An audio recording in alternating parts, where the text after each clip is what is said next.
안녕하세요. 아카시아 향기입니다. 바빠서 책 읽기가 힘드신 분들, 책만 펼치면 잠 오는 분들 많으시죠? 그런 분들을 위해서 준비했습니다. 오늘 읽어드릴 책은 신념의 마력, 클라우드 브리스톨 지음.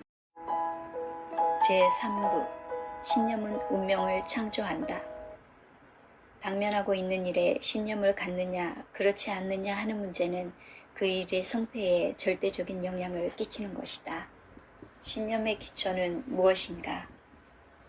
암시에 의한 힘은 놀라운 효과를 가지고 있다.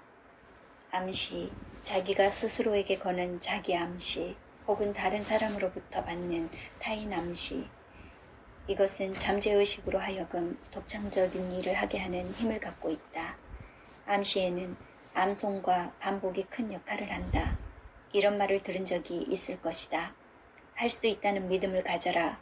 그러면 분명히 할 수 있을 것이다. 어떤 일이든 그 일을 할 수 있다는 신념이 무엇보다 중요하다. 굳은 신념은 다른 사람들이 도저히 해낼 수 없다고 포기한 일도 깨끗이 성공시킨다. 성취하도록 이끄는 원동력은 다름 아닌 신념이다.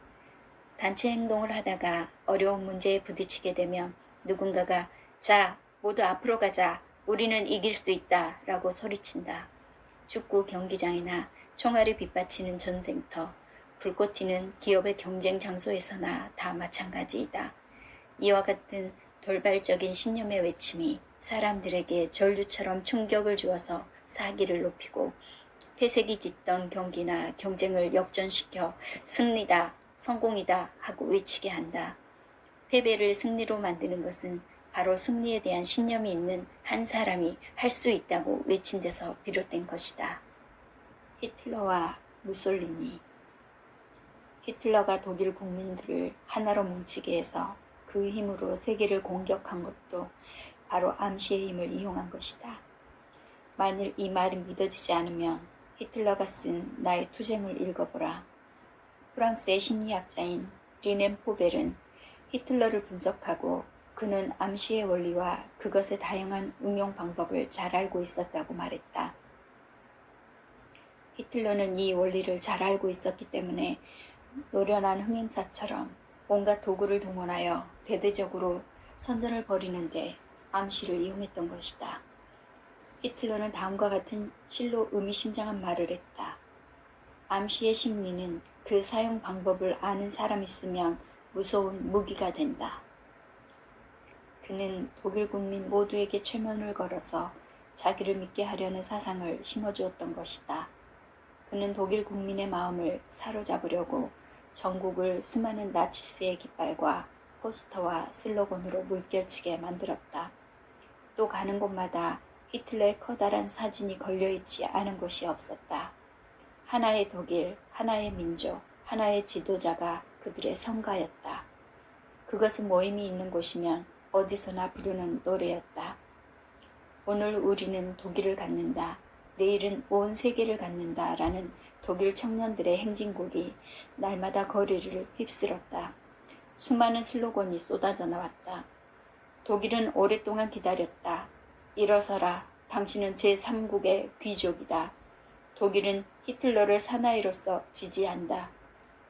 수많은 구호들이 하루 종일 쏟아져 나와 게시판, 빌딩, 벽, 라디오, 신문을 가득 메웠다. 그들은 돌아다니며 누구를 만나 이야기할 때마다 자신들이 뛰어난 독일인이라는 관념을 주입받았다.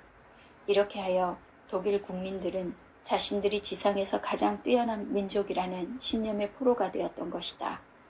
이 신념이 가장 고조되었을 때 그들은 이것을 실험하고 증명하기 시작했다. 제2차 세계대전에서 독일이 진 것은 이 선전의 배경이 된 사상이 거짓이었기 때문이다. 히틀러가 사용한 암시의 힘은 기술로서는 매우 강력했지만 그 밑에 정당성이 없었기 때문에 결국 그는 비참한 최후를 맞아야 했고 독일은 패망했던 것이다. 당신의 욕구가 정당한 것이어야 하는 이유가 바로 여기에 있는 것이다. 이탈리아의 독재자 무솔리니도 이 암시의 법칙을 이용했다. 그는 이탈리아를 위하여 그리고 파시스트 당수로서의 자신을 위하여 제일 유리한 방법을 찾았다. 그리고 다음과 같은 슬로건을 만들었다. 믿어라, 따르라, 싸워라. 이탈리아는 세계에서 유일의 생활을 누려야 한다. 이 같은 선전 문구가 수많은 고층 건물을 뒤덮었고 독일이 했던 것처럼 매스컴을 통해 국민들 속으로 스며들었다. 스탈린도 러시아를 오늘날의 상태로 구축하기 위해서 이 같은 기술을 사용했다.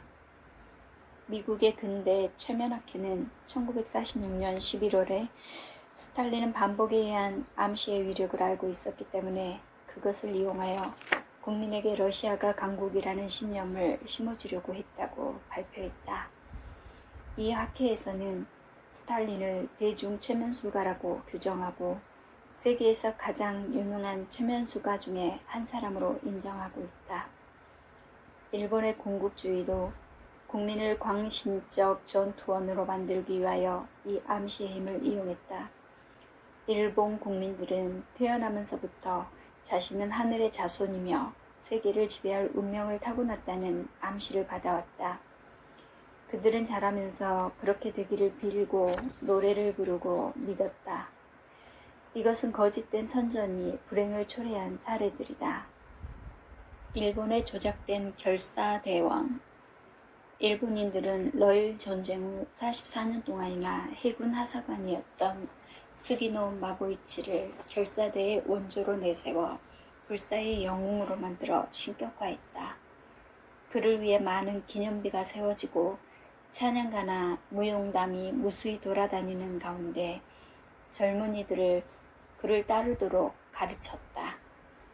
그들은 결사대원 스기노보다 더 훌륭한 영웅적인 죽음은 없다고 믿게 되었다. 그 믿음의 결과로 전시의 수많은 젊은이들이 목숨을 바쳐 기꺼이 죽음의 길을 택했던 것이다. 그런데 아이러니컬하게도 정작 그 장본인인 스기노는 죽지 않고 살아있었다. 여순항에 정박한 러시아 함대를 질문시키는 작전에서 전사한 것으로 알려졌던 그가 사실은 중국의 작은 배에 의해 구제되었던 것이다. 그러나 자신이 온 국민들 사이에서 영웅으로 떠받들어지고 있다는 사실을 알게 되자 이름을 바꾸고 만주에서 방랑 생활을 하며 숨어 사는 길을 택했다. 1946년 11월 도쿄발 AP통신의 전보는 그가 오랜 방랑 생활 끝에 본색이 탄로나 일본으로 송환된 경위를 알려왔다. 그러나 이미 영웅적인 무용담이 그 효과를 거둔 뒤의 일이었다. 이렇게 무섭도록 강력하고 뿌리 깊은 신앙은 완벽하게 가공적인 사실에 기초를 두었음에도 불구하고 2차 세계대전 중에 일본의 젊은 비행사들을 그 유명한 가미가제 특공대라는 자살 비행으로 몰고 갔던 것이다. 암시의 힘은 반복된다. 많은 신비주의적 종교나 여러 가지 교리, 심리학 관계의 연구를 살펴보면 그것들의 기초가 되는 공통성을 발견할 수가 있다. 그것은 어떤 일의 되풀이, 즉 반복이라고 한다. 그저 어떤 동작이나 말, 형식을 반복하거나 또는 아무 의미도 없는 말을 중얼중얼 외어댈 뿐이지만 우리는 거기에 뭔가 숨겨진 의미가 있음을 알 수 있다. 종교 연구가 윌리엄 시브루크에 의하면 미개지의 마술사나 부두교의 고승이나 여자 마법사, 그 외에 많은 기괴한 종교의 신봉자들은 뭔가 한 가지 말을 외우거나 동작을 되풀이함으로써 영혼을 불러내고 혹은 마술을 행한다는 것이다. 대부분의 종교 단체에서는 일정한 문구를 반복해 외움으로써 소기의 효과를 올릴 수 있다고 신자들에게 가르치고 있다. 불교나 회교에서도 매일 일정한 시각에 정해진 기도를 하게 되어 있다. 이런 의식은 미국의 접신론자나 통일교의 교단에서도 행하고 있다. 병의 치료를 주목적으로 하는 프랑스의 쿠에파에서도 마찬가지다. 사실대로 말하자면 모든 종교의 근거는 바로 이것이다. 미개지의 마술은 악령에 매달리고 문명인의 종교는 설령에 의지한다는 차이가 있을지언정 어떤 단순한 일의 되풀이라는 점에선 공통된다. 이러한 원리는 미개한 부족들이 춤추며 두들겨대는 북소리에서도 작용하고 있다. 북소리의 진동은 원시적인 신봉자들의 영성을 뒤흔들어 놓는다. 그래서 그들은 이에 자극을 받고 흥분되어 죽음조차 겁내지 않을 만큼 정열적으로 되는 것이다. 미국의 인디언 보호구역에 가면 하나의 전신운동처럼 보이는 유연한 인디언 춤을 볼 수 있다. 또 회교도 중에는 빙글빙글 몸을 돌리면서 춤추는 광신자들이 있다. 이런 것들은 반복되는 움직임을 통해 바라는 것이 이루어진다는 믿음의 뿌리를 두고 있다. 옛날에는 전쟁 때 북소리로 병사들의 사기를 북돋았고 오늘날의 공장에서는 음악을 돌려줌으로써 작업 능률을 올릴 수 있다고 믿고 있다. 이렇듯 반복되는 암시의 기이한 힘은 우리의 이성을 정복해버린다. 그래서 이것은 오늘날 선전 광고에서도 흔히 이용되고 있다. 반복함으로써 광고의 메시지를 우리의 잠재의식 속에 주입시키는 것이다. 설령 우리의 이성이 그 광고에서 별다른 감명을 받지 않았다 해도 결국은 그것을 믿게 되어 그 상품을 사게 되는 것이다. 중요한 마음가짐. 모든 종교운동의 개혁자들은 반복되는 암시의 능력을 효과적으로 사용하여 커다란 성과를 거두었다. 우리의 머릿속으로 탄생과 동시에 신앙의 교리가 반복 주입됐으며 우리 부모들 역시 예전에 그 교리의 반복적인 주입 속에서 살아왔다. 거기에 분명히 깨우침의 마술이 있는 것이다. 열중할 때는 아프지도 않다. 또는 모르는 게 약이다 등의 말들은 알고 보면 아주 의미가 있다. 우리는 의식이 활동을 해야 비로소 위험과 고통을 느낀다. 되는 일인지 안 되는 일인지도 모르면서 용기를 내서 해봤더니 되더라는 이야기를 우리는 종종 듣게 된다. 심리학자들은 아기들에게는 두 가지 공포심밖에 없다고 말한다. 그것은 커다란 소리에 대한 공포와 떨어지는 것에 대한 공포이다. 그 외에 우리가 느끼는 모든 공포는 지식에서 또는 경험의 결과에서 오는 셈이다. 다시 말해서 두려움은 누가 가르쳐 주거나 보고 들은 데서 생겨난 것이다. 회오리치는 사상의 흐름 속에서도 굳센 참나무처럼 서 있는 사람을 보면 무척 믿음직스럽다. 그러나 대부분의 사람들은 산들바람만 불어도 구부러지는 연약한 묘목 같다. 그래서 사고의 폭풍이 몰아치며 결국 밀려나게 된다. 즉, 자기 자신의 마음의 힘 때문에 견고해지기도 하고 다른 사람의 마음의 힘에 의해 흔들리기도 하는 것이다. 이것은 바로 잠재의식에서 오는 어떤 암시에 의해 움직이는 결과이다. 그러므로 자기의 잠재의식을 보호해서 생각을 굳게 해야 한다. 이렇게 마음이 흔들리지 않기 위해서는 암시의 되풀이가 필요한 것이다. 암시의 몇 가지 사례. 이 암시의 원리는 인류의 역사만큼이나 오래되었다. 암시의 원리가 성공한 예를 알고 싶다면 우선 성경의 창세기를 읽어보라. 야곱은 자기의 소유물이라 주장할 수 있는 가축에게 이 원리를 적용하여 부자가 되었다. 오를레앙의 연약한 소녀 잔다르크는 자기의 귀에만 들리는 암시의 소리로 전쟁터에 나가 프랑스를 구해냈다. 그녀는 이 신념을 병사들의 가슴에도 심어주어서 막강한 영국군을 이길 수 있도록 했던 것이다. 신념은 열쇠의 역할을 하고 암시는 신념을 갖게 하는 도구이다. 미국의 심리학자인 윌리엄 제임스는 이렇게 말했다. 신념은 미심쩍은 일의 성공적인 결과를 미리 확인시켜주는 유일한 것이다. 사람의 신념은 자기 자신보다 훨씬 높은 곳에 있는 힘에 요청하여 그것에 의해 행동하고 그 부탁의 실현을 만들어낸다. 바꾸어 말하면 신념은 사실의 어머니라는 뜻이다. 노트르담 팀의 이름난 축구 코치 케일 로크는 암시의 힘을 잘 활용한 사람이다. 그리고 그는 각 팀의 성격에 맞춰 그 방법을 응용할 줄 알고 있었다. 어느 날 그가 맡은 팀이 강팀을 맞아 고전 끝에 전반전이 끝내고 더 이상 경기할 의욕을 잃고 있었다.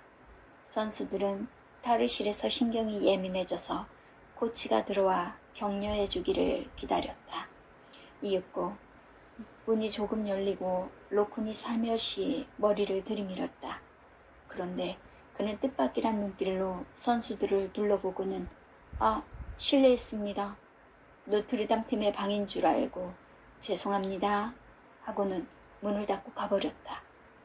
선수들은 처음엔 어이없다는 듯이 서로 얼굴만 쳐다보다가 곧 자기들이 모욕당했다는 사실을 깨닫고 몹시 화가 났다.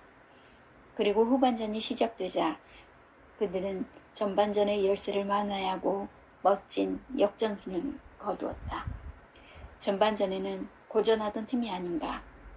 그러나 로크는 선수들의 잠재의식에 끌려간 게 아니라 그와 반대로 그들에게 이긴다는 생각을 암시해주는 데 성공하여 승리를 유도했던 것이다. 로큰 이외에도 많은 코치들이 이러한 암시의 기술을 활용하여 선수들의 사기를 높이고 불가능했던 승리를 연출했다. 1934년 로즈바울 게임이 시작되기 전 축구 전문가들은 모두가 전력이 약한 콜롬비아 팀이 당연히 질 것으로 예상했다. 그러나 그 전문가들은 양 팀의 겉으로 드러난 실력만을 비교했고 로우 리틀 코치가 매일같이 선수들에게 정신력 훈련을 해왔던 사실은 계산에 넣지 않았던 것이다. 시합이 끝나자 당연히 이길 줄 알았던 스탠포드 팀이 패하여 사람들은 놀랐다. 1935년 곤자나 대학팀은 서부에서는 볼 수 없었던 역전극을 연출했다. 워싱턴 스테이트 팀을 무려 13대 6으로 이겼던 것이다.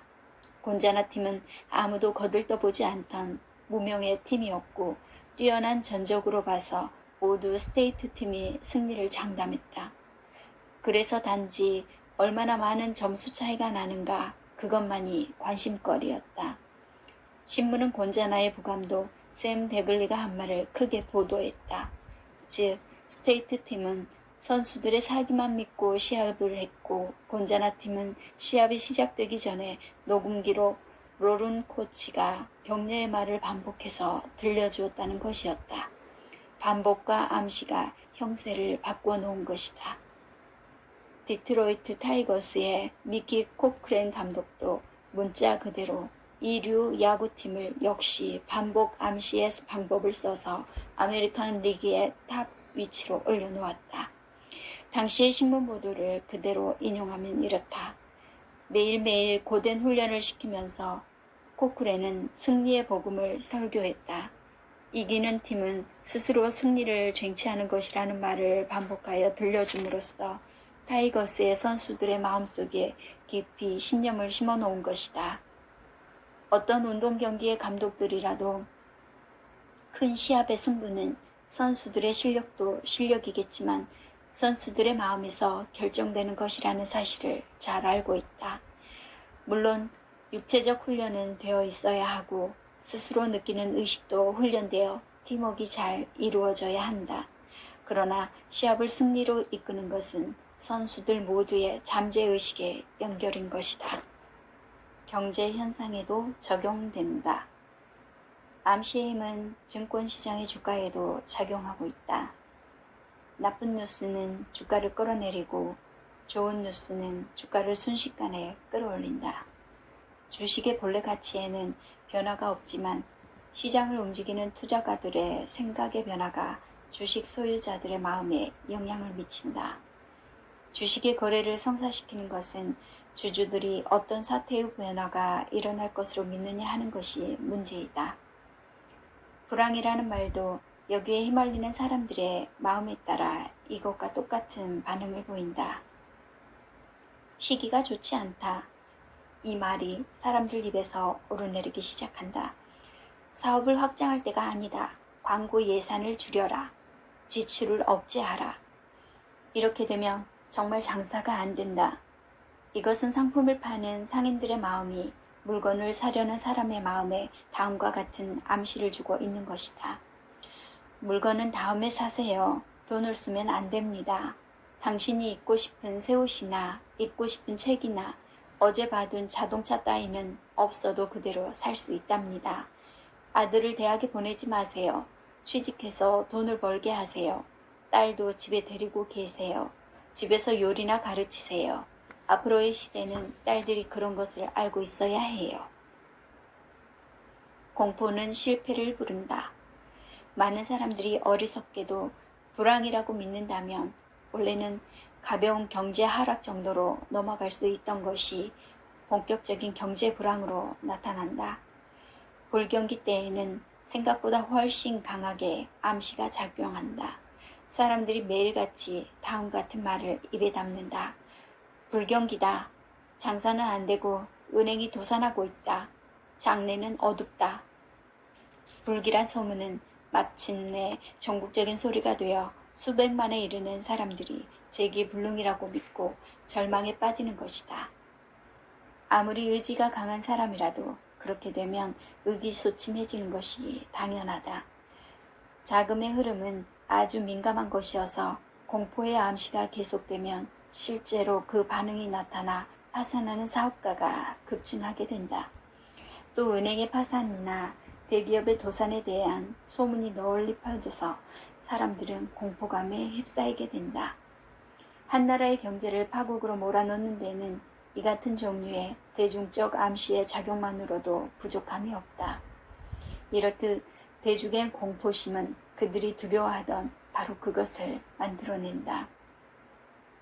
인간의 공포심으로 불경기가 된다는 것을 세상 사람들이 마음에 새겨두게 되면 두 번 다시 불경기는 찾아오지 않는다. 불경기를 무서워하기 때문에 불경기가 찾아오는 것이다. 우리가 감상적인 사고방식에 빠지지 않는 한 우리 경제에는 결코 불황이 끼어들 수 없게 된다. 심리학자이며 오랫동안 노스웨스턴 대학 총장으로 있던 W.D. 스코트 박사는 다음과 같이 말했다. 기업의 성공이나 실패는 능력이 아니라 마음가짐에 달려있다. 암시의 능력. 사람은 세계 어디서나 비슷한 감정, 비슷한 영향, 비슷한 진동에 의해 지배되고 있다. 그리고 시골이든 도시든 국가든 모두 개인이 모여 이루어진 이상 그들의 생각이나 신념에 지배되지 않을 수 없다. 시민 전체가 생각하는 것이 시의 모습이 되고 국민 전체가 생각하는 것이 바로 국가의 모습이 된다. 이것은 피할 수 없는 이치이다. 모든 사람은 자기 스스로가 만드는 것이며 그 자신이 생각하고 믿는 그것이 바로 자신의 이미지가 된다. 유명한 솔로몬 왕은 이렇게 말했다. 사람이 마음속에 품고 있는 생각, 그 자체가 바로 그 사람이다. 1938년 10월 20일 밤 미국 동부 뉴저지에 있었던 광란의 사건을 분석해 보기로 하자. 그날 밤 오선 웰즈와 머큐리 극장 단원들은 웰즈의 소설 세계의 전쟁을 극화해서 방송하고 있었다. 그 줄거리는 화성으로부터 온 기이한 외계인들이 지구를 공격한다는 것이었다. 이 방송은 수많은 사람들을 공포 속으로 몰아넣었다. 사람들은 집 밖으로 뛰쳐나왔다. 경찰서는 군중에 의해 포위되었다. 미국 동부 일대는 이 광란으로 인해 통신이 마비되고 뉴저지의 고속도로는 교통이 두절되었다. 이 방송이 있은 지 몇 시간 동안에 수백만 청취자들은 실제로 화성에서 외계인이 지구를 습격하러 온 것으로 믿어버린 것이다. 이처럼 믿음이란 기이하고 엄청난 사건을 불러일으키기도 하는 것이다. 유명 상품의 영업부장들은 판매 실적을 올리기 위해 암시의 방법을 이용한다. 그들은 이른 아침에 영업부원들을 모아놓고 자주 판매 회의를 한다. 그래서 세일즈맨의 마음속에 자신감이 넘치게 만든다. 감정에도 호소한다. 까다로운 소비자들에게도 상품을 팔 수 있다는 신념을 잠재의식에 깊이 심어놓는 것이다. 군대에서도 항상 암시의 방법으로 활기를 불어넣어준다. 소대 훈련에서 끊임없이 반복되는 구령과 진영으로 병사들의 잠재의식 속에는 복종하는 습관이 몸에 밴다. 그리고 그것은 점차 무의식적으로 된다. 즉, 병사들의 움직임은 반사적이고 이것이 실전에 있어서 절대적으로 필요한 자신감을 북돋아주는 요인이 된다. 바른 습관을 길러라. 이상의 사례로 다음과 같은 결론을 내릴 수 있다. 곧 인간은 자기의 습관에 대해 깊이 주의해야 한다는 것이다. 당신의 움직임으로 이루어진 하나하나의 행동은 모두 습관을 형성하는 싹들이다. 같은 행동을 반복할수록 점차 무의식적으로 같은 행동을 하게 된다. 이번 한 번만 눈 딱 감고 하자. 물론 정당하지 않다는 것은 나도 안다. 이후에는 절대 하지 않는다. 그러니까 이번 한 번만. 이 같은 사례에 맞지 않는 이유를 들어서 스스로 자신을 속여서는 안 된다. 한평생 갖고 있어도 좋을 바른 암시만 잠재의식에게 주는 습관을 길러야 한다. 반복과 의뢰. 당신은 가입 의뢰나 절차가 매우 엄격한 어느 비밀단체에 속해본 적이 있는가? 그 가입 절차의 엄격함에 커다란 의미가 숨겨져 있다. 그것은 계획적으로 그렇게 하는 것인데 그렇게 함으로 신입 회원의 단체에 대한 충성심을 일으키고 회원이라는 확고한 소속감을 심어주려는 것이다. 이 방법은 종교단체의 의식에서는 한층 더 중요한 의미로 행해진다. 종교의 입회는 언제나 엄숙한 형식 아래서 행해진다. 교회나 비밀교단 등의 극적인 제례나 의식은 마음의 이미지를 만드는 데 중요한 역할을 한다. 그러한 제례의 배경은 주목을 끈다. 여러 가지 조명기구, 제례를 거행하는 사람의 의상 등은 매우 이채로우며 또 야릇한 음악들로 하여금 유령이라도 나타날 듯한 신비로운 분위기를 자아낸다. 그 상징의 뒷면에 숨은 어떤 특별한 의미와 사고를 표현하여 그 자리에 나온 사람들의 마음에 무언가를 심어주고 엄숙한 느낌을 받도록 휘어잡는다. 그러한 일은 고대의 인류로부터 전해 내려온 역사적 사실이다. 문명이 뿐만 아니라 원시인이나 미개인도 각각 특유한 의식을 행하고 있다. 심령 연구에서부터 점에 이르기까지 인간에게 신앙을 심어주는 방법은 무수히 사용된다. 영매 등도 강신수를 할 때나 수종구를 들여다보며 사람의 과거나 미래를 점칠 때 그것을 이용한다. 집시들이 사람의 운명을 점칠 때에는 항상 그런 간주를 사용한다. 말짱한 정신을 몽롱하게 분위기를 만들지 않는 한 사람은 쉽게 설득당하지 않기 때문이다. 우리는 때로 신비로운 것이나 기적적인 것을 동경하는 순간이 있다. 그러나 그러한 동경도 무조건 따르도록 유혹하는 앞의 사례와 같은 분위기가 없다면 확신으로 인도하려는 힘이 충분히 발휘될 수 없다. 이렇듯 이성적인 마음에 접근하기 위하여 먼저 감정적인 흥미를 일으키고 또 설득시키는 방법은 문자로 기록된 역사 시대보다 훨씬 이전으로 거슬러 올라갈 수 있을 것이다. 그 효과는 오래되었기 때문에 더욱 강력할 수 있다. 점성이나 운명, 판단 등의 힘을 비웃는 사람도 많지만 경제인, 정치인, 예능인, 그 밖에 많은 직업에 종사하는 사람들을 비롯하여 예언을 믿는 사람들은 이 세상에 너무 많이 존재하고 있다. 옛날부터 예언의 말대로 맞아떨어지는 것을 그 의뢰인이 점성술사나 점치는 사람을 신뢰하기 때문이라고 생각했다. 예언이라는 형식으로 의뢰인의 잠재의식에 심어진 암시가 그 예언이 맞게끔 사태를 진행시키고 있기 때문이다.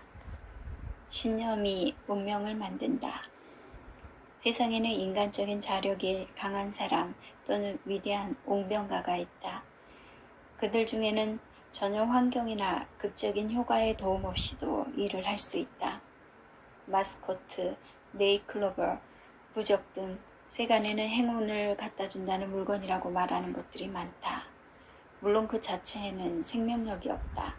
그러나 사람들이 일단 위력이 있다고 믿기 시작하면 거기에 생명을 불어넣는 결과가 된다.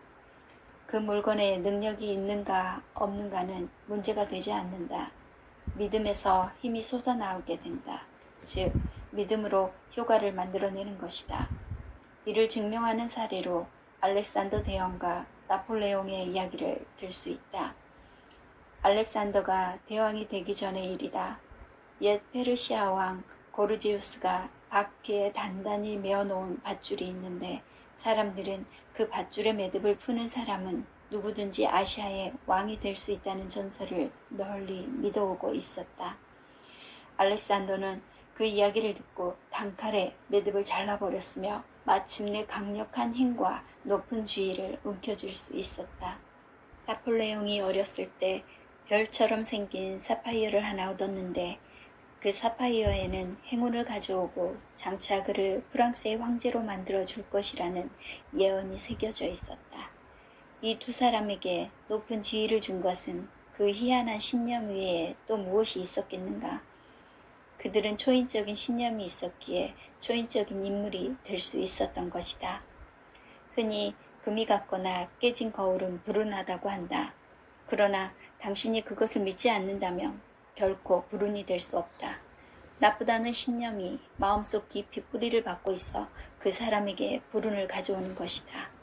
잠재의식은 믿는 것을 반드시 실현시키는 힘을 가지고 있기 때문이다. 이런 류의 마스코트나 물건의 상징들은 무지한 사람들뿐만 아니라 지식의 정도가 높은 사람들도 많이 믿고 있다. 교양이 있고 지식이 풍부해서 대통령 후보에까지 나갔던 사람의 집 헛간문에 말굽이 거꾸로 매달려 있어서 낙선했다는 이야기도 있는 것이다. 나무에게 말하다. 미국에는 녹색의 엄지손가락을 가진 사람이라는 말이 있다. 이는 능숙하게 식물을 가꾸는 사람을 가리키는 말이다. 실제로 식물을 기르는 사람 중에는 마음의 힘으로 식물에 영향을 미칠 수 있다고 믿는 사람이 많이 있다. 그렇게 믿는 사람들은 다른 사람들보다 좋은 채소나 아름다운 꽃, 나무를 잘 기를 수 있다. 몇 년 전에 나는 한 나이든 스위스 정원사를 고용했다. 그는 정원의 오래된 나무들을 뽑아버리고 새 묘목들을 심자고 고집했다. 처음에 나는 그 정원사가 왜 그러는지 잘 몰랐지만 그의 주장이 워낙 완강했기 때문에 그렇게 하자고 했다. 그런데 그가 나무 심는 것을 자세히 보니 묘목을 땅에 심고 뿌리에 흙을 덮을 때마다 뭐라고 중얼거리는 것이었다. 화초를 심을 때도 마찬가지였다. 호기심에 못 이겨서 하루는 그에게 나무나 화초를 심으면서 땅에다 대고 중얼거린 말이 뭐냐고 물었다. 그는 한참 망설이더니 이렇게 대답했다. 선생님은 이상하게 생각하시겠지만 저는 나무들에게 말을 한 것입니다. 나무에게 꼭 살아서 잘 자라달라고 했지요. 이것은 제가 어렸을 때 조국에 있는 선생님한테 배운 겁니다. 자라는 것은 무언가 격려를 해주어야 한다더군요. 그래서 저는 그 말을 따르고 있는 것입니다. 캐나다 콜럼비아 지방의 인디언들은 연어나 넙치를 낚으러 갈 때는 언제나 낚싯줄이며 바늘에다 뭐라고 말을 한다. 그렇게 하지 않으면 물고기가 잘 낚아지지 않는다는 것이다. 남태평양의 섬 주민 중에는 그들이 쓰는 기구나 연장을 마치 살아있는 사람처럼 다루고 음식도 주며 말도 걸면서 잘 도와달라고 부탁하는 사람들이 많다. 그들의 습관과 유사한 것이 문명인에게도 있는데 오늘날에도 선박의 진수식이나 어선단의 출항에는 출발을 축하하며 성공적인 항해를 기원하는 의식이 행해지고 있는 것이다.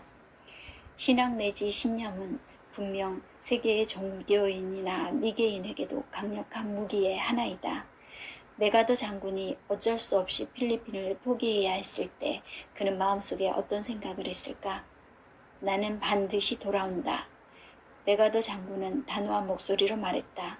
그는 반드시 그렇게 되리라 믿고 있었던 것이다.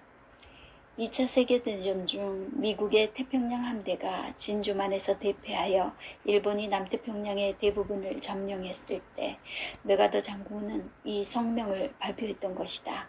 그것은 자신만만하고도 신념이 넘치는 말이었다. 그리고 역사는 그가 말한 그대로 되었다. 분명한 마음의 그림을 그려라. 인간의 상상력, 바꿔 말해서 눈으로 보는 능력은 잠재의식으로 하여금 자석처럼 끌어당기는 힘을 일으키는 원동력이다. 당신은 지금 이 순간 마음으로 진정 무엇을 바라고 있는가? 가령 당신의 간절한 소망이 멋진 파이를 굽는 일이라고 생각하자. 변변치 않은 소원이라고 말하면 안 된다. 만일 좋아하는 청년에게 자신은 그가 생각하는 것처럼 철부지 여자가 아니라는 것을 알리고 싶다면 파이를 잘 만드는 일은 매우 중요하다. 왜냐면 당신은 그를 저녁 식사에 초대했기 때문이다. 당신은 어머니의 도움 없이 혼자서 식사를 준비할 수 있는 허락을 받았다. 현명하고 이해심 많은 어머니는 당신의 능력으로 만들 수 있는 식단을 짜주었다.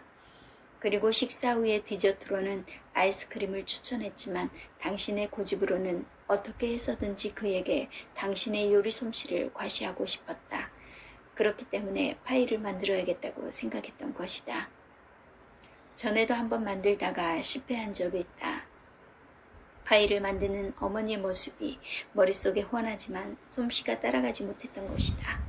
그러나 이번에는 꼭 성공해야 한다. 그렇다면 지금 어떻게 해야 훌륭한 파이를 만들 수 있는가? 가장 먼저 신념을 갖는 것이다. 마음속으로 훌륭한 파이를 만들 수 있다고 믿는다. 절대로 불안해하면 안 된다. 신념을 갖고 나는 꼭 멋지게 만들 수 있어 라고 당신 자신에게 속삭인다. 그리고 눈앞에 그림을 그린다. 상상력을 동원해서 오븐에서 구워진 멋진 파이에 대한 마음의 그림을 반죽하는 판 위에 그리는 것이다. 그리고 그 그림에서 눈을 떼지 않는다. 당신의 손은 스스로 움직이기 시작할 것이다. 손은 이미 반죽하는 방법을 익히고 있기 때문이다. 이번에는 틀림없이 부드럽고 맛있는 파이가 오븐에서 멋지게 나타날 것이다. 헛된 꿈을 꾸면 안 된다. 꿈과 실제 마음의 그림, 즉 공상과 욕구 달성을 위해 상상력을 바르게 활용하는 것을 혼동해서는 안 된다. 예를 들어 당신은 비행기 조종이 세계에서 가장 위대한 일이라고 생각한다고 하자. 당신은 거리를 걷다가 날카로운 금속성을 남기면서 하늘로 날아가는 제트기를 발견했다. 그리고 당신이 그 제트기에 타고 있는 모습을 상상한다. 조종석에 앉아 어떤 도시의 상공에서 원을 그리며 돌기도 하고 혹은 귀가 멍멍할 정도의 폭음을 내면서 조공비행을 하기도 한다. 그러나 이와 같은 것은 하나의 공상이요 헛된 꿈이다. 당신을 비행사로 만들어 조종석에 앉게 하는 데는 아무런 도움이 되지 못한다. 목표를 지향하지 못하는 허황된 상상은 잠재되어 있는 힘을 일으켜서 그것을 달성하는 데 이바지할 힘을 갖지 못한다. 여기서 말하는 상상력을 바르게 이용하라는 참뜻은 하고 싶은 일을 하는 당신 자신의 모습을 마음의 눈으로 보고 그 그림을 현실적으로 만들기 위해 발전하는 길을 찾아 나가라는 것이다. 비행사가 되고 싶은 당신의 꿈은 당신이 그 목적을 이루기 위한 첫걸음을 내딛어야만 실현에 근접하는 것이다. 맨 먼저 당신이 할 일은 당신이 목표로 삼는 일을 실제로 하고 있는 자신의 모습을 마음의 그림으로 그리는 것이다. 그리고 상상으로 그것을 하고 있는 자기의 모습을 그린 후에 실제 행동으로 재현한다. 돋보기의 초점을 적당한 곳에 맞추면 태양 광선이 한 곳으로 모여 낙엽 더미에 불이 붙는다. 그러나 만일 그 렌즈를 고정시키지 않으면 불이 붙을 정도의 열량은 생겨나지 않는다. 마음의 그림의 경우도 이와 똑같다. 당신이 그것을 보고 확실하게 갖고 또 그 그림에 집중하지 않으면 완벽한 그림은 얻어지지 않는다. 그 그림은 흔들리고 변화하여 아무것도 달성되지 못한다. 그것은 공상, 즉 백일몽이의 그 무엇도 아니다. 집중력의 중요성. 프랑스의 의사 에메르 퀘에는 암시의 능력을 세상에 널리 알린 사람이다. 그는 상상력은 의지력보다 더 강력한 힘이다 라고 말한다.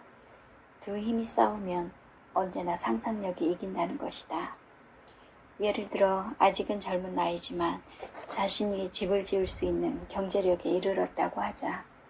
이 경우 당신은 틀림없이 마음속에 그린 그림으로부터 출발하려고 하지는 않을 것이다. 당신은 우선 여러 가지 자료를 모으고 건축가의 조언을 듣고 모든 것을 세밀하고 명확하게 그릴 수 있는 준비를 할 것이다. 그러기 위해서 당신은 아내와 많은 대화를 할 것이다. 부인은 넓은 거실을 원한다. 거실에는 그랜드 피아노가 잘 어울리지만 다른 소중한 가구들도 잘 보이지 않으면 안 된다. 벽난로나 소파도 작아 보이면 안 된다. 앞으로 애들이 자라서 집안 전체를 놀이터로 삼으면 혼자 휴식할 수 있는 방도 필요하다. 부인은 식당과 맞닿은 주방을 만들어야 하지만 밖에서도 식사를 할 수 있게 마당과도 통하는 곳에 주방을 두고 싶어 한다. 마당은 아이들의 놀이터이니 일을 하면서도 아이들을 살필 수 있게 꾸며지기를 바란다. 이런 사소한 것까지 의논을 한 다음 설계사에게 간다. 설계사는 대지의 위치와 경사도, 이웃집과의 거리, 전망 등을 고려하여 조언을 할 것이며 그것으로 인하여 당신 마음속에 그린 그림을 부득이 바꿔야 할지도 모른다. 그러나 이 같은 과정을 통해 당신 마음속의 그림이 최종적으로 정해지면 그것을 잘 기억한 후 모든 것은 다 당신의 상상력에 맡겨버리는 것이 좋다. 건축비의 문제도 있지만 그 그림은 끝까지 지켜야 한다. 마음속의 그림에 정신을 집중하면 강한 힘이 생겨 비용 같은 것은 쉽게 해결될 일이다. 집을 짓는 것 같은 큰 일이 아닌 사소한 계획일지라도 역시 마찬가지다. 만일 당신이 친구와 함께 낚시를 가려고 할 때 낚시할 장소의 물의 흐름을 마음의 눈으로 보고 낚싯줄을 던져 고기를 낚는 광경을 마음속에 그려 그것을 계속해서 본다. 그러면 당신의 상상력은 당신이 그렸던 대로 실현시켜 줄 것이다. 또 당신이 대학을 졸업하고 처음으로 직장에 나갔다고 생각하자. 그런데 어쩐지 모든 일이 흥겁지 않다. 당신에게 맡겨진 일은 중요하지도 않고 흥미도 없다. 그런 애매한 불만이 문제라면 잠재의식에 부탁할 수도 없다. 이 경우는 당신의 의식하는 마음을 사용하면 된다. 우선적으로 당신은 당신의 불만의 원인을 분석하라. 아마 당신은 너무 조급했을지도 모른다. 흥미도 못 느끼는 초기 직장 생활의 일 뒤에 당신은 기다리는 장래성을 생각하지 않았을지도 모른다. 만일 그런 이유라면 당신이 장차 될 수 있다고 믿는 장래의 모습으로 생각을 바꿔보라. 그 야망 속에 주위에 올라있는 당신의 모습을 마음의 눈으로 보는 것이다. 그 그림에서 눈을 떼면 안 된다. 당신을 더 중요한 일로 이끌어갈 작은 일들에 최상의 노력을 하면서 그 그림에서 잠시도 눈을 떼서는 안 된다. 그러나 처음으로 직장에 나가는 사람들에게는 흔히 있는 일이지만 만일 당신이 장래가 전혀 보이지 않는 직장에 나간다면 당신은 진지하게 생각해 봐야 한다. 지금의 직업을 선택할 때 소홀하게 생각했던 것들을 뒤늦게나마 다시 생각해야 하는 것이다. 이 세상에서 당신이 진심으로 원하는 일은 무엇인가? 그것을 찾아보라. 당신의 미숙한 능력으로는 무엇을 할 수 있을 것인가? 어떤 직업을 선택해야 당신이 만족할 만한 위치까지 갈 수 있을까? 그것을 찾아야 한다. 어떤 일이 당신에게 성장의 기회를 주고 무엇이 당신을 행복하게 할 수 있는가를 찾는 것이다. 당신의 의식하는 마음이 그러한 일에 분담을 마친 다음 이 문제를 잠재의식에게 맡겨 보관하면 된다. 의식하는 마음은 이를 결정짓는다. 그리고 잠재의식은 의식하는 마음이 결정한 것을 실현시킨다. 그리고 상상력은 이 두 가지 사이에서 교감하는 구실을 한다. 당신이 생각해서 그리는 그림, 마음의 눈으로 보는 그림 등 당신이 원하는 자리에 올라가 있는 당신 자신의 모습을 끊임없이 마음의 눈으로 봄으로써 당신의 의식하는 마음은 잠재의식과 교감하고 이에 자극된 당신의 잠재의식은 활동을 시작하는 것이다. 그러므로 그런 마음의 그림을 꾸준히 지켜가야 한다. 그리고 묵묵히 잠재의식에 따르라. 당신이 간절하게 부탁한 일은 당신의 잠재의식이 틀림없이 이루어진다고 믿어라. 잠재의식은 반드시 당신을 당신이 희망하는 곳에 데리고 갈 실행안을 가지고 나타난다. 이 사실을 명심하라. 잠재의식은 당신이 목적한 곳에 이르기 위해 걸어야 할 발걸음을 가르쳐 줄 것이다. 그것은 반드시 밟아야 할 과정이다. 온전한 믿음으로 잠재의식의 지시에 따라야 한다. 잠재의식의 활동. 잠재의식이 어떻게 활동하는지에 대해 실제로 있었던 일을 이야기하기로 한다. 내 한 친구가 보트를 만들려고 했다. 그는 보트를 만드는 방법에 대해서 아는 것이 없었지만 하면 된다는 확신을 가지고 있었다.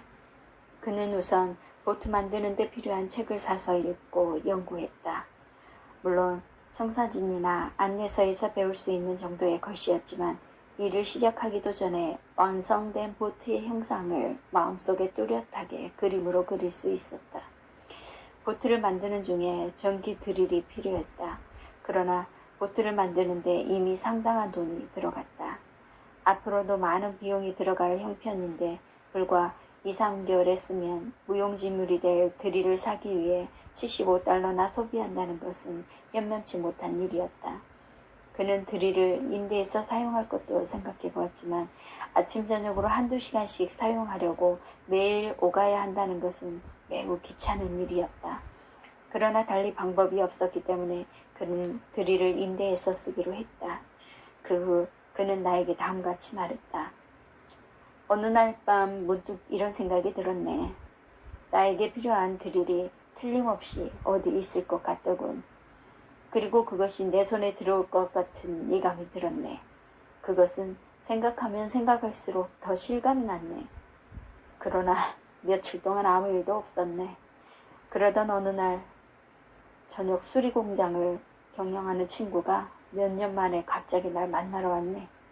보트를 만들고 있다는 나의 말을 듣더니 자기도 보트를 좋아한다며 보여주라 했네. 그는 무거운 드릴을 안고 낑낑대는 내 모습을 보더니 그것을 어디서 구했느냐고 묻더군. 내가 임대를 했다고 하자 그는 웃으며 내일 공장에 들르게나 작고 사용하기 쉬운 것을 빌려주겠니 하더군. 물론 나는 그것을 빌려다 보트를 다 만들 때까지 잘 쓴 것은 말할 필요도 없지. 이와 비슷한 일이 목재를 자를 때도 일어났네. 내 톱은 조그만 크랭크톱인데 2cm 정도 되는 판자가 영 안 잘라지지 뭔가. 거기에 잘 맞는 톱이 있어야겠다는 생각이 들어 집에서 몇 블록 떨어진 목공소로 갔지. 그곳에 띠톱이 있는데 1시간 사용료가 50센트라더군. 그러나 크기를 맞추고 모양을 따내는 일로 집과 가게를 왔다 갔다 하면 많은 시간을 빼앗길 것이 아닌가. 나는 며칠 동안 내 자신에게 띠톱을 더 편하게 쓸 수 있는 방법이 있을 거라고 말했지. 그렇게 지나던 일요일에 또 한 친구가 내 보트가 어떻게 되나 보려고 찾아왔다네. 내가 띠톱 때문에 일이 늦는다고 하니까 그가 웃으며 말하더군. 지난 화요일에 띠톱을 새로 구입했는데 공장을 수리하고 있기 때문에 당분간 쓸 일이 없네. 그동안 자네가 갖다 쓰게. 그 친구가 그날 당장 톱을 갖다 주었지. 나는 보트가 완성될 때까지 몇 달간 그 띠톱을 사용할 수 있었네. 또 다른 예를 몇 가지 들어보자. 어떤 사람이 자기 집에 페인트 칠을 하려고 30단 되는 사다리를 구한 방법을 내게 들려주었다. 난 틈나는 대로 집의 외벽에 페인트 칠을 해야겠다고 생각했어요. 그래서 사다리를 어디서 구할까 하고 이 궁리 저 궁리를 했습니다. 사다리를 임대로 빌려주는 곳이 몇 군데 있긴 했는데 미리 시간이 정해져 있기 때문에 내 계획과는 맞지 않았습니다. 그러면서도 나는 자신에게 너는 사다리를 구할 것이다 라고 수없이 말했지요. 그랬더니 마침내 구할 수 있게 되었습니다. 그날은 바로 전몰장병 기념일이었습니다. 뒤뜰에 있었는데 마침 길 건너 이웃 사람이 긴 사다리에 올라가서 자기 집 벽을 청소하고 있었습니다. 나는 당장 그에게 사다리를 어디서 구했냐고 물었죠. 그는 집을 살 때 그것도 함께 샀다고 했습니다. 그날 오후 그 사다리를 빌려 우리 집 뒤뜰로 옮겨서 나는 그것을 페인트 칠이 끝날 때까지 쓸 수 있었습니다. 언젠가 내 자동차의 점화장치가 고장이 났는데 몇 군데 수리공들에게 보였으나 어디가 고장인지 아무도 알아내지를 못하는 것이었다. 그러다가 마침내 여기서 말하려는 수리공장까지 가게 되었다. 차가 고장이 나게 된 경위를 설명하자 귀를 기울이고 있던 사람이 다음과 같이 말했다. 잘 고쳐질 겁니다. 그렇게 믿습니다. 그의 말에 나는 무심코 믿음은 뭐든지 이루어지죠? 그렇죠? 하고 말했다. 그러자 그는 겸연쩍은 듯이 말하는 것이었다. 당신도 역시 비꼬는군요. 사실 믿으면 안 되는 일이 거의 없습니다. 그러나 그런 말을 하면 바보들은 비웃죠. 아니 천만에요. 난 그 말에 흥미가 있어 그런 겁니다. 당신은 신념의 힘을 믿게 된 어떤 경험이라도 있습니까? 그런 이야기라면 하루 종일이라도 당신과 얘기할 수 있습니다. 제 생활은 온통 그런 이야기뿐이니까요. 그러면 한두 가지라도 들려주시오. 언제부터 신념의 힘을 알게 되었습니까? 글쎄요. 거의 12년은 됐을 겁니다. 내가 넘어져서 등뼈를 다친 때였으니까요. 난 오랫동안 몸에 깁스를 했었는데 의사는 나아도 일생을 불구로 지내게 될 거라고 했습니다. 병실 천장을 보고 누워서 앞날을 생각하니 기가 막혔습니다. 생각해 보십시오. 만약 불구자가 된다면 어떻게 살아가겠습니까? 그때 사람은 믿는 대로 얻을 수 있단다라는 어머니 말이 떠올랐습니다. 어머니는 집안에서 누구에게 좋지 않은 일이 일어나면 언제나 그렇게 말했습니다. 어느 날 내 마음속에서 그래, 난 건강해질 수 있어 하는 생각이 떠올랐습니다. 나는 그것을 확신했습니다. 나는 다리를 절지 않고 다른 사람들과 똑같이 활동하는 내 모습을 보았습니다. 건강하고 씩씩한 내 자신의 그림을 보았습니다. 자, 내 모습을 보십시오. 선생님의 자동차 밑에서 일하고 있는 저를 보십시오. 이래도 내가 불구자입니까? 아주 흥미있는 일입니다. 조금만 더 들려주십시오. 그러죠. 나는 그 방법을 사업을 확장하는 데도 사용했습니다. 그 결과 이 공장도 손에 들어오게 된 것입니다. 그러니까 몇 주 전에 예전에 운영하던 가게가 불에 타버렸습니다. 그러나 전쟁 때문에 이런 자리도 얻기 힘든 형편입니다. 나는 며칠 동안 이 일을 계속할까 말까 고민하다가 그냥 취직이나 해버릴까 하는 생각도 했습니다. 그러다가 이 일을 계속하리라고 마음을 굳혔습니다. 나는 잠들기 전에 자신에게 걱정 마. 며칠 안으로 새 가게가 하나 생기게 될 거야 하고 말했죠. 난 가게터를 찾을 수 있을 거라 믿으면서 잠들었습니다. 이튿날 나는 언젠가 화재에서 겨우 건진 자동차를 내게 맡겼던 페인트 가게를 찾아갔습니다. 그리고 가게를 하나 찾고 있다고 말했죠. 그러자 가게 주인이 마침 잘 됐소. 이 가게를 빌려드리죠. 나는 다음 블록에 건물 하나를 샀거든요. 하는 것이었습니다. 그리고 그는 이렇게 끝맺었다. 덕분에 일이 이렇게 주체할 수 없을 정도로 많습니다. 자, 이제 일을 시작해야겠습니다. 선생님 자동차는 맡겨두셨다가 2시간 후에 찾으러 오십시오. 잘 달릴 수 있도록 고쳐 놓겠습니다. 잠재의식은 마음의 그림으로 움직인다. 위의 이야기들이 모두 우연히 그렇게 된 것이다. 우연의 일치다. 라고 하면서 당신 자신을 속이면 안 된다. 우연의 일치 같은 것은 이 세상에 존재하지 않는다. 그러므로 다음의 사실을 당신의 마음속에 깊이 새겨둘 일이다. 당신의 마음속 깊이 숨어있는 잠재의식은 만일 당신이 그것을 믿고 진실을 주고 지시를 기다리고 그 지시에 따른다면 당신이 필요한 모든 것을 만족시켜주기 마련이다. 마음의 그림을 그려라. 요구사항을 되풀이하라. 신념을 갖고 믿어라. 그것이 바로 당신이 할 일이다. 생각한 것은 생각한 대로 나타난다. 강렬한 생각은 모든 것을 실현시켜주게 마련이다. 널리 알려진 일이지만 아주 깊숙한 곳에 있는 잠재의식이 그 스크린 위에 비치는 이미지 그대로 실현될 수 있도록 활동하는 것은 분명한 사실이다. 그러나 만일 당신의 영상이나 필름에 문제가 생겨서 영상이 흐려지든가 거꾸로 비치든가 또는 화면이 꺼지기라도 하면 아무 효과도 거두지 못한다. 그럴 경우에는 잠재의식을 절대로 탓하지 말라. 당신 자신에게 문제가 있는 것이니까. 마술사, 문필가, 발명가, 작곡가 중에는 상상력이 잘 발달되어서 마음의 눈으로 사물을 보는 능력이 뛰어난 사람들이 있다. 그들은 거의 자기 뜻대로 마음의 그림을 그릴 수 있는 능력을 가지고 있다. 만일 당신에게 이런 능력이 없다면 그것을 갖게 해줄 필요가 있다. 현실적으로 보고 싶다, 갖고 싶다, 되고 싶다고 요구하는 상황이나 사물을 마음의 눈으로 보는 것은 그 실현을 위한 필수 조건이기 때문이다. 마음의 그림으로 물고기를 잡는다. 내가 아는 사람 중에 낚시질을 기가 막히게 잘하는 사람이 있다. 그 사람은 마음의 그림을 그리는 법을 잘 알고 있었다.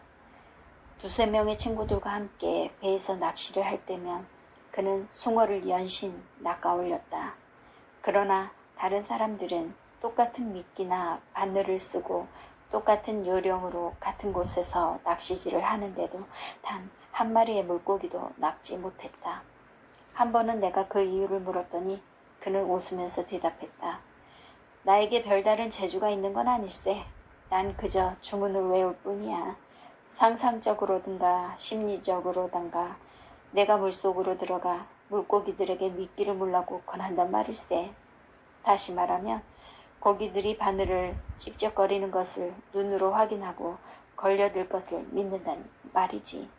그 밖에 달리 뭐라고 설명할 수가 없네.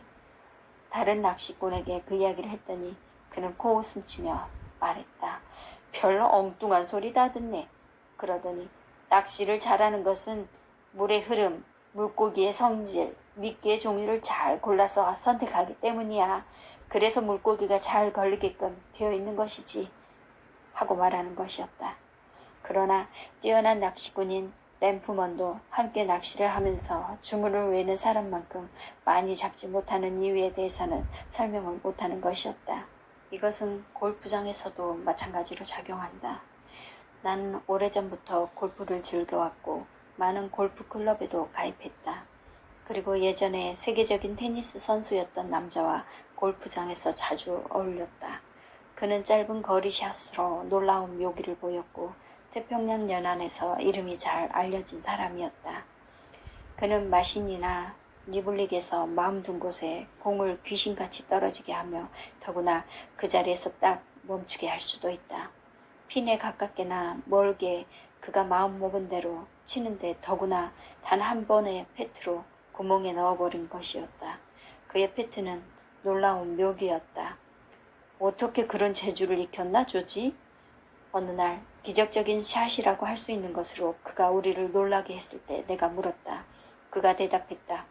글쎄, 자네도 라켓이나 손으로 볼을 칠 때 마음의 그림을 그리겠지? 그 볼이 원하는 곳으로 가거나 떨어지는 이미지를 말일세. 나도 짧은 샷이나 퍼팅을 할 때면 그런 원리를 쓰는 거야. 그린을 향해 골프채를 휘두를 때 볼이 원하는 곳에 떨어지는 것을 잠깐 마음에 그리지. 물론 기술적으로 숙달되어야 하는 것도 중요하지만 숙달이 잘 되어 있어도 마음대로 되지 않는 사람들이 많아. 내가 많은 시간을 연습하는 것은 사실이지만 그것은 나뿐 아니라 다른 사람들도 마찬가지라네. 그러나 나와 그들의 다른 점은 골프채로 그것을 치기 전에 볼의 낙하 지점을 뚜렷하게 눈으로 본다는 것이네. 내게는 할 수 있다는 자신감이 있지. 그리고 공에 백스핀을 주어 낙하 지점에 그대로 멈추게 하는 것세. 이 말이 당신은 여전히 미심쩍을지도 모른다. 그렇다면 유명한 스포츠 기자 그랜트랜드 라이스가 쓴 신문 기사를 살펴보자. 이 기사는 30년대 중반에 출연한 기적적인 아마추어 골프 티 몬티그를 다룬 것이다. 당신이 어떻게 생각하든 또 무엇라 부르든 상관없지만 여하튼 나는 머리와 마음으로 골프를 칩니다. 물론 발의 위치나 골프채를 쥐는 방법이나 스윙의 기분은 되어 있는 것으로 간주했을 때 이야기입니다. 나는 공을 치기 전에 반드시 선명한 어떤 이미지를 마음에 그립니다. 그 마음의 그림이 근육의 움직임을 조율하기 때문입니다. 만일 이미지가 없다면 비록 성공했다더라도 그저 우연에 불과하겠죠. 부담감을 느낄 때는 이미지를 그리기가 힘들어서 강력한 집중력이 필요하게 됩니다. 그러나 부담감 없이 하는 게임은 스릴이 없습니다. 우수한 프로골퍼 지 사라센도 그가 쓴 골프의 비결에서 마음의 그림, 객관적인 태도, 집중, 그리고 자신감 등에 대해 진지하게 이야기하고 있다. 모든 골퍼들은 심리적 장애라는 말을 알고 있다. 그것은 실제는 벙커, 트랩, 물, 웅덩이 등의 장애물을 뜻한다. 그러나 경기하는 사람의 상상 속에서 그것들은 무서운 장애가 되어 어떤 공포심을 갖게 한다. 내가 자주 가는 골프장은 공을 치는 티에서 홀까지 110m 정도인데 그 사이에 너비 12m가량의 작은 연못이 있다. 웬만한 플레이어라면 별로 힘들이지 않고 공을 날릴 수 있는 거리다. 한 친구는 오랫동안 볼을 연못 너머로 넘길 수가 없었다. 그의 볼이 번번이 물속에 빠지자 그의 편 사람들은 화가 났고 우리 쪽 사람들은 폭소를 터뜨렸다. 물이 자네를 돌리는 거야. 다음번에는 자네의 마음에서 물에 대한 생각을 완전히 지워버리게, 티에서 그림까지 마음속에 그림을 그리게, 그 사이에 물이 있다고 생각하지 말고 눈앞에 쉬운 코스가 있는 것만을 마음의 그림으로 바라보게. 그는 내가 충고해준 대로 따랐다. 몇 번은 핀에서 2, 3인치 거리에 떨어뜨리더니 그 다음부터는 한 번도 실패하지 않았다. 로이 체프맨 앤드류는 텍사스주의 샌안토니오시에서 있던 사격 이야기를 했다. 그곳에서 한 남자가 22구경 소총으로 공중에 던져지는 1,500개의 작은 나무 조각을 모두 다 명중시켰다는 것이다. 앤드류는 그것은 완벽한 타이밍이며 뛰어난 정확성이라고 칭찬했다. 그러나 나는 그 사람을 잘 모르지만 그가 틀림없이 마음의 힘을 사용하는 사람이라고 장담할 수 있다. 그는 마음의 눈으로 보는 사람이며 틀림없이 할 수 있다는 굳은 신념을 가진 사람인 것이다. 야구 경기의 강타자나 미식축구의 유명한 키퍼, 즉 공을 자기 마음대로 움직일 필요가 있는 운동선수들이 이 마음의 그림을 그리는 기술을 이용한다면 그들의 기능을 더욱 높일 수 있을 것이다. 물론 연습이나 타이밍, 그 외에 여러 가지 기능적인 조건을 무시하면 안 되겠지만 거기에다 사고의 마술을 더해보기를 권하고 싶은 것이다. 금방 결과를 알 수 있는 실험. 이 능력을 스스로 확인하고 싶다면 다음 같은 간단한 실험을 해보라. 몇 개의 작은 돌을 준비해서 부근의 말뚝이나 기둥 등을 표적 삼아 8 내지 10m쯤 떨어진 곳에 산다. 표적을 향해 돌을 던져본다. 만일 당신이 평범한 사람이라면 돌은 목표에서 먼 곳으로 벗어날 것이다. 그리고 이번에는 돌을 던지기 전에 그 표적을 맞힐 수 있다고 당신 자신에게 말하라. 그 말뚝이나 기둥이 당신이 던지는 돌에 맞아 당신이 목표로 선택한 바로 그 자리에서 넘어지는 그림을 마음속에 그린다. 마침내 당신이 잘 맞추고 있다는 사실을 깨닫고 놀라게 될 것이다.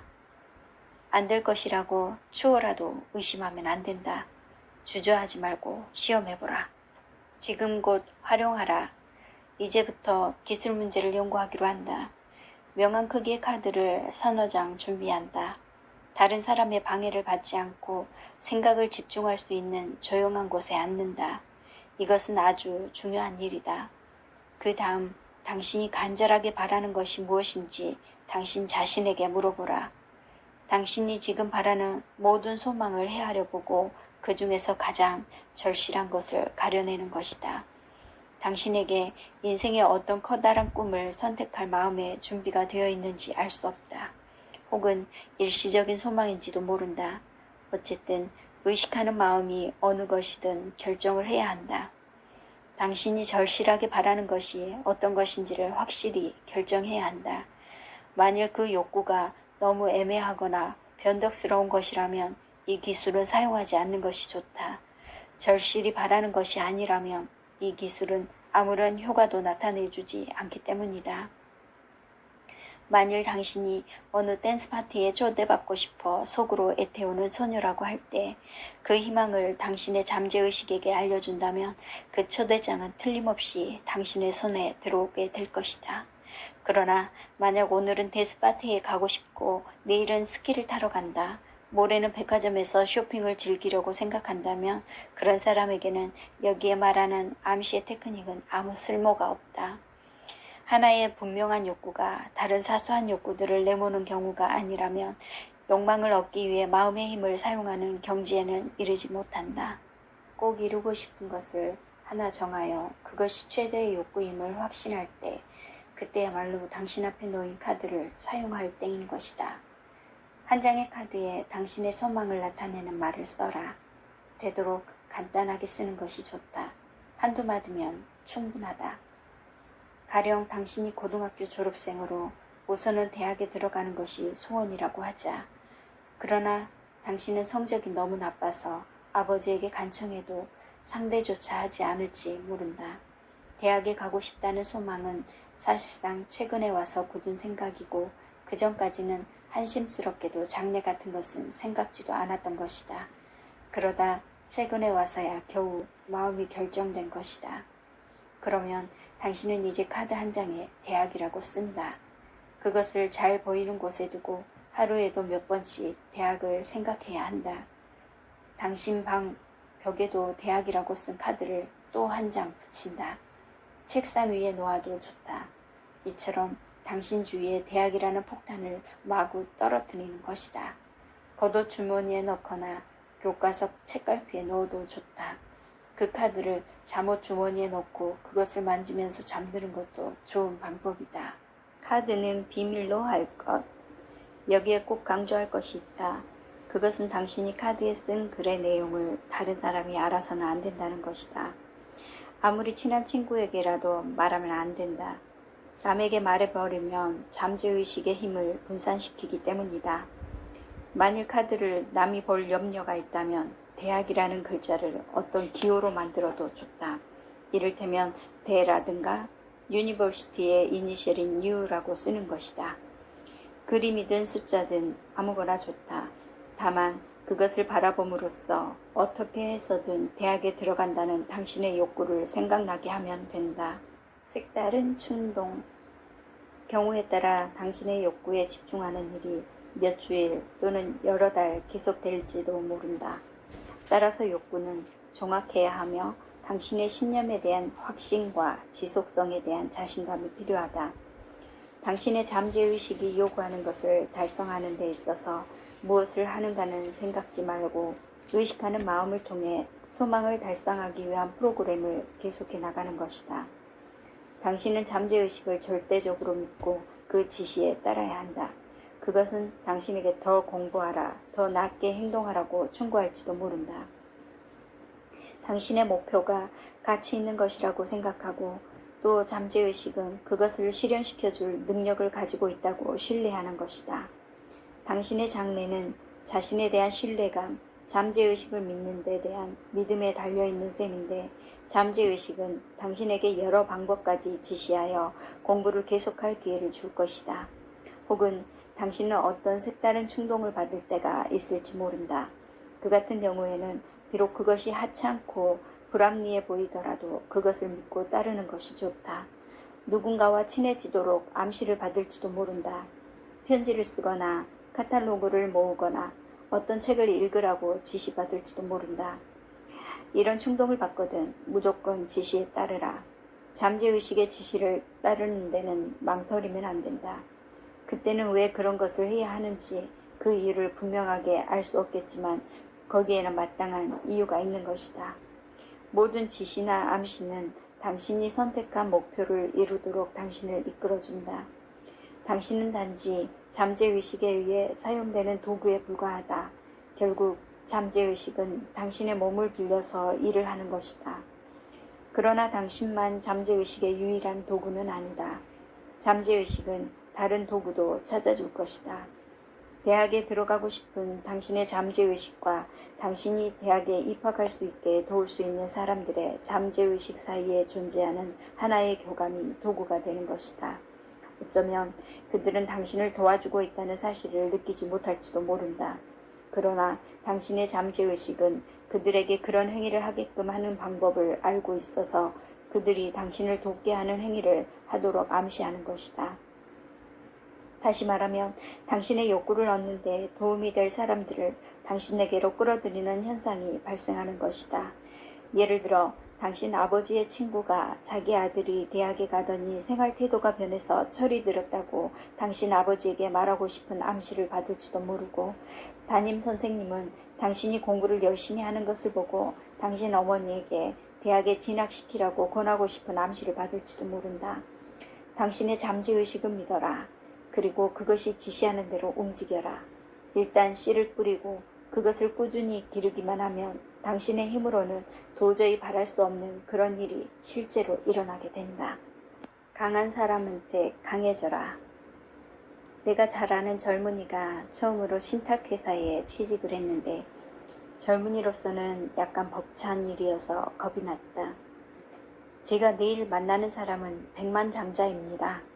어느 날 그는 내게 이렇게 말했다. 그 백만장자의 비서실에 들어가는 순간부터 저는 위축이 되어 겁을 집어먹게 됩니다. 그 비서실에 앉아있는 여비서는 얼음같이 차가운 눈으로 저를 바라봅니다.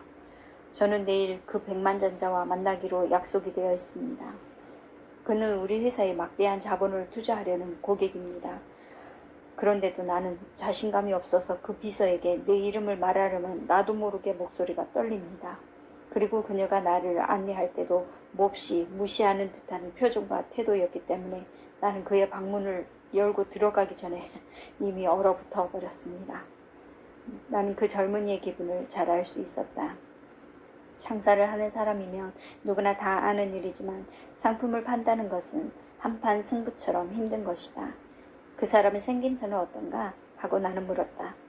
그에게 자신을 갖게 할 실마리를 찾으려 했던 것이다. 네, 매우 당당합니다.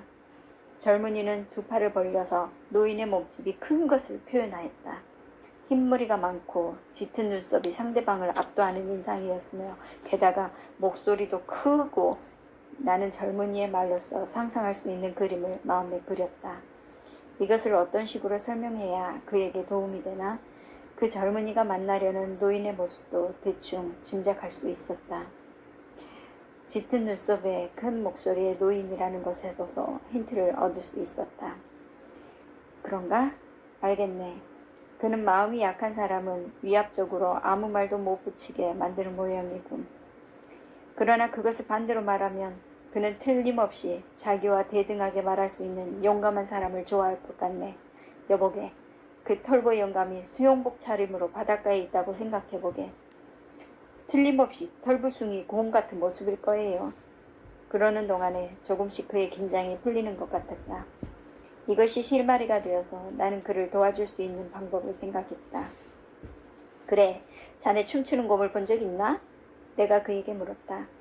곰은 우르렁대지만 사람을 물지 않는다고 들었습니다. 그는 내가 의도한 대로 끌려오기 시작했다. 자네가 고객으로 만들고 싶은 그 노인이 빨간 모자를 쓰고 서툴게 외다리로 서 있네. 다음 또 다른 쪽 다리로 서네. 손풍금 소리에 맞춰 춤을 추네. 나는 노인의 모습을 하나씩 그려갔다. 곰을 부리는 사람이 구경값을 받으려고 둘러선 구경꾼들 앞에 낡은 중전모를 내밀고 있네. 젊은이의 마음에서 공포심을 없애기 위해 백만장자이고 풍채 좋은 노인을 곰이 재주를 부리는 것처럼 볼품없는 노인으로 만들어버린 것이다. 나는 더 이상 말할 필요가 없었다.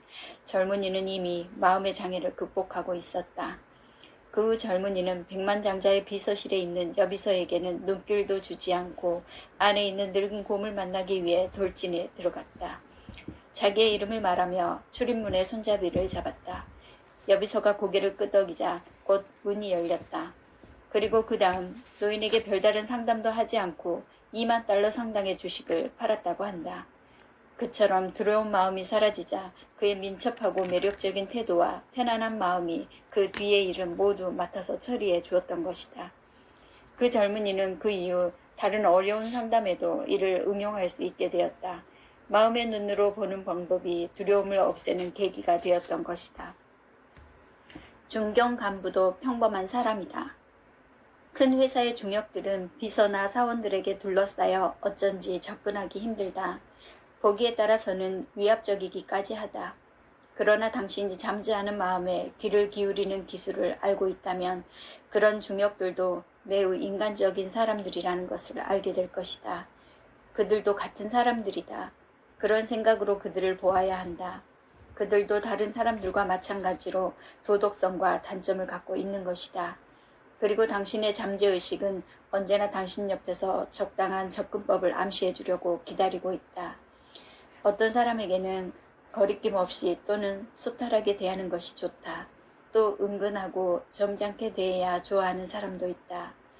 이렇듯 많은 사람들을 올바르게 보는 법을 알면 마음의 장애가 없어져서 원활한 대인관계를 갖게 된다. 당신은 타인을 이해하게 되고 자신의 주위에 벽을 쌓고 사는 사람일수록 일단 그 벽이 없어지면 손쉽게 접근할 수 있다. 한 젊은 변호사가 내게 말해준 경험이 이것을 잘 설명해준다. 언젠가 나는 유명한 선배 변호사를 상대로 법정에서 대립한 적이 있습니다. 그는 젊은 변호사들이 모두 두려워하는 사람이었습니다. 한동안 법정에 앉아 눈을 감고 스스로에게 타일렀습니다. 나 역시 그와 똑같은 법조인이다. 어떤 면은 그보다 나은 점도 있다. 저 사람 정도는 문제없이 누를 수 있다. 그렇게 몇 초 동안 속으로 말한 후 눈을 뜨니 두려움이 없어졌습니다. 나는 그를 이길 수 있다고 느꼈던 것입니다. 그리고 실제로 그 사건에서 이겼습니다.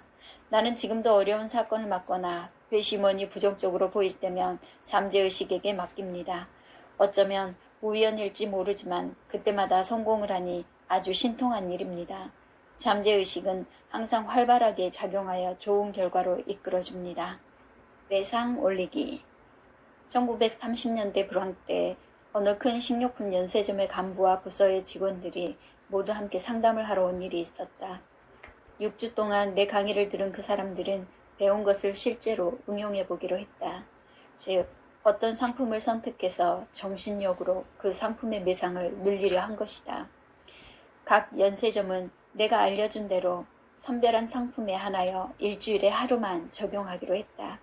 논의한 끝에 선별된 상품은 치즈, 베이컨, 연어, 그리고 흔한 채소류였다.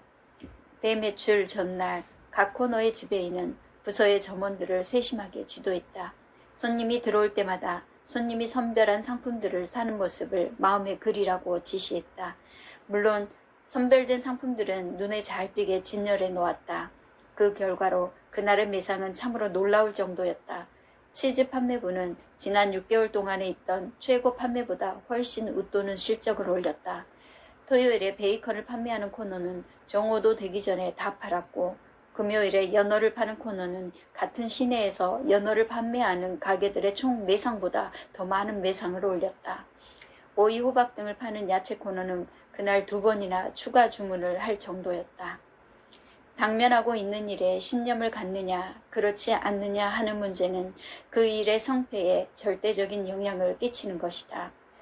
세상에는 자신이 깨닫지 못하는 사이에 신념의 힘을 이용하고 있는 사람도 많다. 그러나 만일 확실하게 좋은 결과를 얻고 싶다고 생각하면 의식적으로 잠재의식에게 일을 맡기고 그 힘을 믿고 그 지시에 따르는 것이 좋다. 신념의 힘. 어렸을 때 커피에 원두를 갈아서 혼합하는 방법이 다른 사람들의 기술보다 낫다는 확신을 갖게 되어 마침내 그것을 자신의 직업으로 삼아 성공한 사람이 있다. 많은 돈을 번 그는 백만장자가 되어 은퇴한 뒤에도 자기 제품에 맞서는 물건은 어디에도 없다는 확신을 가지고 있었다.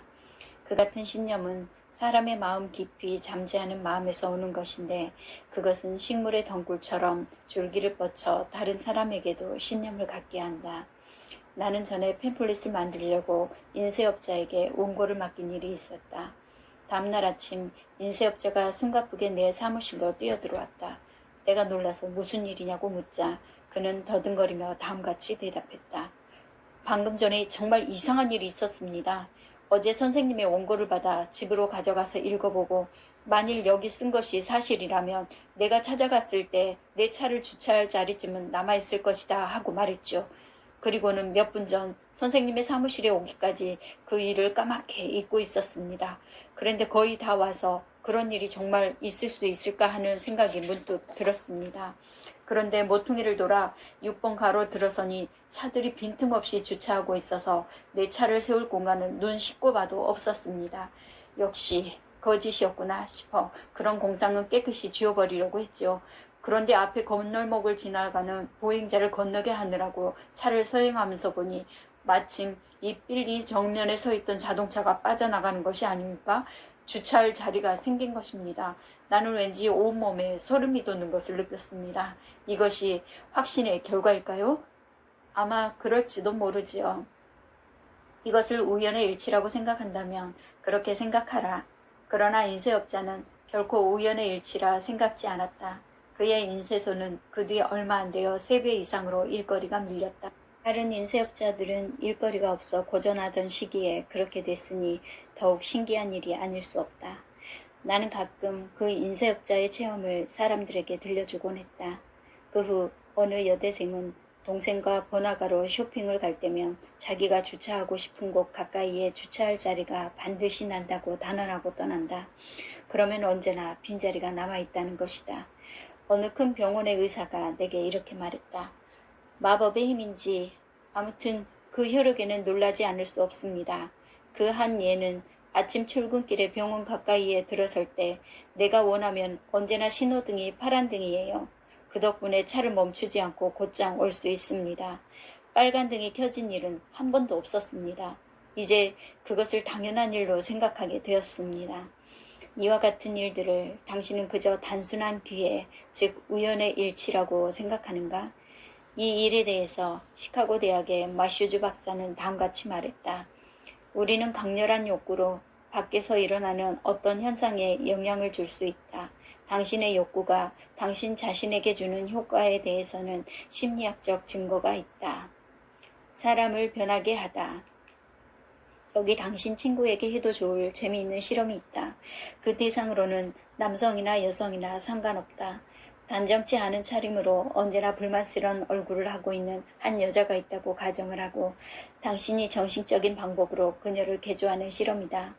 그녀가 매무새나 표정을 바꾸면 얼마나 아름다운 여자가 될 것인가 하고 당신 자신에게 말하고 그녀가 미소를 지으면 얼마나 매력적일까 하고 당신 자신에게 일러두라. 그리고 이것을 당신 마음속에서 행동에 옮기는 것이다. 한마디도 말해서는 안 된다. 그녀가 함께 있을 때는 언제나 그런 생각을 하는 것이다. 놀라지 마라. 때가 되면 그녀가 미소를 띤 귀여운 모습으로 당신 앞으로 걸어올 것이다. 신념의 힘은 이처럼 강한 것이다.